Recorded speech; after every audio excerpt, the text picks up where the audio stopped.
Hello mga kwentonatics! Gusto niyo ba ng kwentong nakakaaliw pero may aral? Sige, game! Ang title ng una kong kwento ay Pangarap Kong Hollywood. Si Anya Madrid ay maganda, matalino at talentado.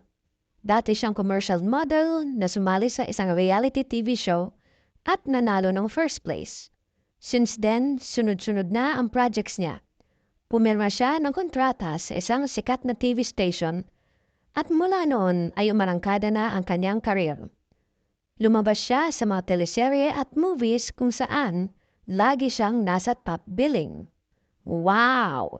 At 1.5 million na ang bilang ng followers niya sa TikTok. Talaga namang super sikat na si Anya. Pero, hindi pa rin siya masaya. Feeling ko lang mas malayo pa ang kaya kong marating, sabi ni Anya. Lahat na nga ng pinangarap mo, nakuha mo na yan, sagot ni Kyle na kababata niya. Ano pa bang gusto mong marating? Sasagot si Anya. Sa Hollywood! Pupunta akong Hollywood. With my talents and super good looks, siguradong lalo akong sisikat sa buong mundo. Abangan mo, Kyle. It's Hollywood or bust. Ano sa palagay niyo, mga kwentonatics? Makuha kaya ni Anya ang pangarap niyang Hollywood? Mahalin pa rin kaya siya ng mga local fans? Paano naman si Kyle? Ay, spoilers! Abangan niyo na lang sa next episode natin. See you there!